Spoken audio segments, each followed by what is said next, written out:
Enedis, de nouveau la cible des milieux libertaires et anticapitalistes. Ils ont revendiqué l'incendie de la nuit dernière dans un local de Cessiné-Parisé où 13 véhicules ont été brûlés.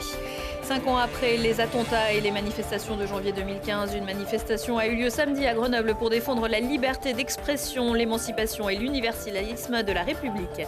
Et retour sur les belles performances des sportifs isérois ce week-end, que ce soit sur les pistes de biathlon, la glace de Ligue Magnus, les parquets de basket ou les terrains de rugby.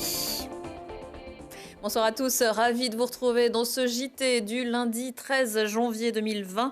Toutes les heures à partir de 18h, l'essentiel de l'actualité du Grand Grenoble en moins de 10 minutes. Le garage du fournisseur d'électricité Enedis à Cessiné-Parisé, victime d'un incendie dans la nuit de dimanche à lundi aux alentours de 3h du matin. Un incendie revendiqué vers 11h ce matin sur une plateforme internet proche des milieux libertaires et anticapitalistes. Le message revient notamment sur les perquisitions fin novembre dans des squats de Grenoble et Fontaine et sur la ZAD de Roibon. 13 véhicules dont des camions nacelles et des camions grues ont été incendiés la nuit dernière, mais il n'y a pas eu de blessés. Les toitures ont également été endommagées. Une trentaine de sapeurs-pompiers aidés de 9 engins et de 3 lances à eau ont combattu le feu proche de plusieurs maisons. Le préjudice pour Enedis s'élèverait à au moins 2 millions d'euros. Une enquête a été ouverte. Sur place, un grillage a été découpé. 3 départs de feu ont été constatés. Le procureur de la République de Grenoble, Éric Vaillant, a donné une conférence de presse en fin d'après-midi au palais de justice. Il a demandé au procureur national antiterroriste de se saisir de l'enquête. Nouvel incendie m'a conduit donc à contacter le procureur national antiterroriste pour lui proposer de se saisir de l'enquête. On peut en effet donc avoir différentes appréciations donc, de ce dossier et pour ma part, j'estime qu'il s'agit d'un attentat terroriste qu'on peut qualifier de terroriste et qu'on pourrait attribuer à l'ultra-gauche libertaire. C'est pour ça que j'ai demandé au procureur national antiterroriste de bien vouloir se saisir de cette enquête. Et actuellement, donc, les services du procureur national antiterroriste évaluent le dossier que nous leur avons fourni pour savoir s'ils se saisissent ou pas de ces faits.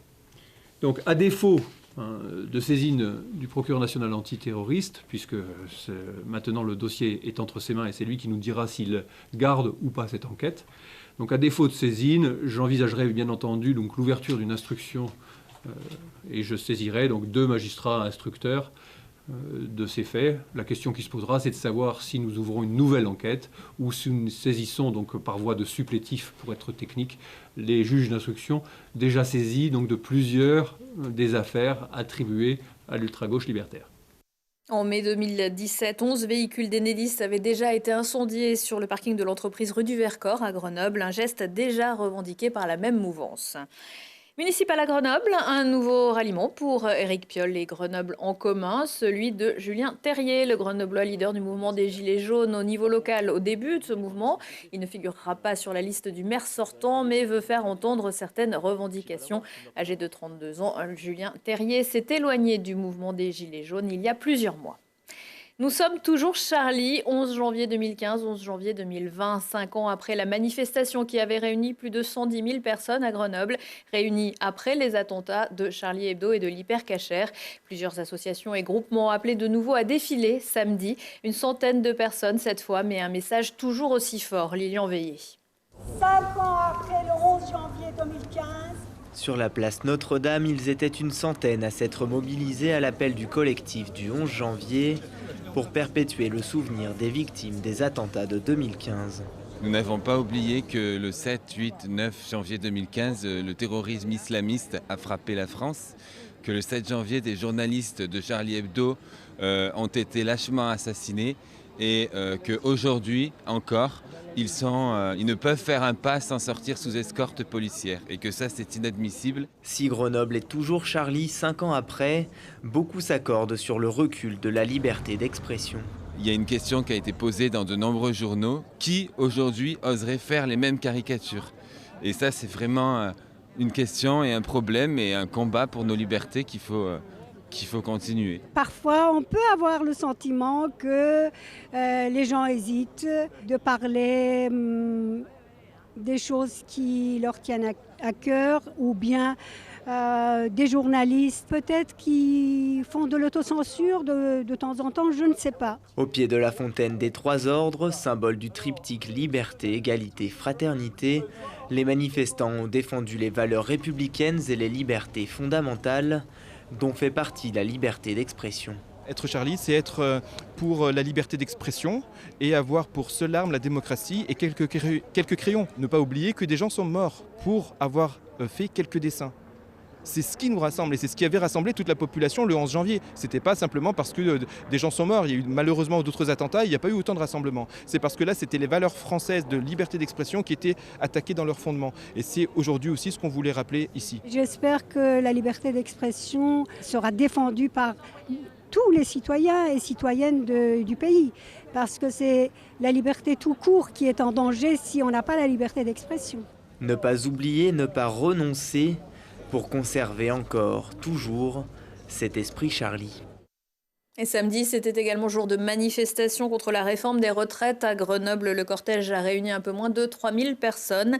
Les syndicats appellent à une prochaine journée de grève dès demain mardi.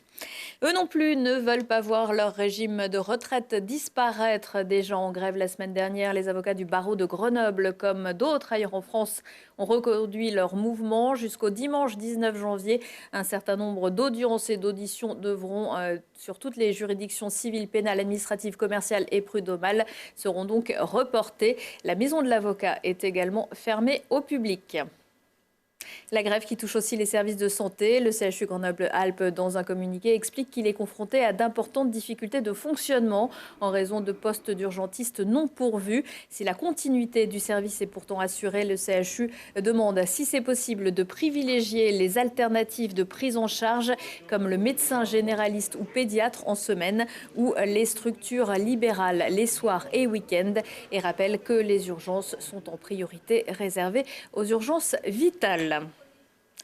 Si on sortait, mais pas à l'hypermarché, Géant Casino Saint-Martin-d'Air renonce finalement à ouvrir son magasin sans salariés du jeudi au samedi de 21h à minuit. L'expérimentation avait débuté le 24 novembre, mais selon la direction de l'Hyper, il n'y avait pas assez de clientèle pour justifier une telle ouverture. Les salariés, ils sont 260 et les principales organisations syndicales ont salué cette décision qui pourrait faire peser une menace sur l'emploi. Le magasin restera néanmoins ouvert le dimanche après-midi avec des caisses automatiques. Place au sport, et ça s'est plutôt bien passé ce week-end pour les Isérois. C'est ce que va nous dire Lucille Day. Le roi est de retour sur le trône. Martin Fourcade remporte 2 victoires à Oberhof sur le sprint vendredi et la mass start dimanche.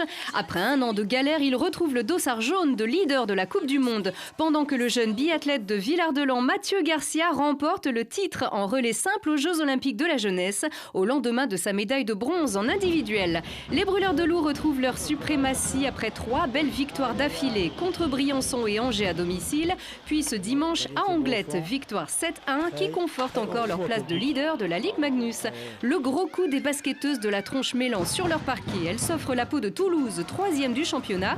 Victoire 70-58, elles remontent à la 8e place de Ligue 2 et leurs voisines de Voiron en National 1 font sensation à Limoges. Victoire 58-51, ça va mieux. Un ange passe et ça passe pour son équipe. Le FCG parvient à arracher dans la douleur la victoire à Aurillac sur un essai du jeune ange Capuzzo, servi par un coup de génie de l'ouvreur Selponi. Grenoble est toujours 2e de Pro D2 à égalité de points avec le leader Perpignan. Pas de victoire mais ça y ressemble. Les poloistes du Pont-Léguc menés par Taverny parviennent à égaliser à 2 secondes de la sirène. Ils sont 8e et bien partis pour le maintien en National 1. Ceux qui vont moins bien, ce sont les footballeurs du GF38 battus à Ajaccio 3-1. Malgré la bénédiction du maire à la Clémenceau, les rollers hockeyeurs de Grenoble ne sont pas parvenus à s'imposer contre Caen. Battus en prolongation, ils conservent néanmoins leur 3e place de l'élite. Et sur la route du Dakar, le Grenoblois Alexandre Giroud a dû abandonner après avoir cassé son moteur. La mort dans l'âme, lui qui était 2e de la 7e étape au kilomètre 214. Il était 4e du classement général de quad. À noter aussi la blessure du rugbyman grenoblois Kylian Gérassi ce week-end lors de la rencontre de Coupe d'Europe entre son club de Lyon et Leinster. Finalement, il s'agit d'une contusion au mollet moins grave que ce que l'on pouvait craindre. Et il va falloir rester prudent avant le tournoi des 6 nations. À 20h15, 22h15, si on parlait, aujourd'hui, Thibault Leduc et ses invités vont vous prouver que l'on peut vivre de façon permanente à plus de 5000 mètres d'altitude et s'offrir une tranche de rire et de star à l'Alpe d'Huez et débuter la saison du ski avec un club emblématique de Grenoble. Prochain rendez-vous avec l'actu dans 1 heure et en replay sur télégrenoble.net. Je vous souhaite à tous une excellente soirée.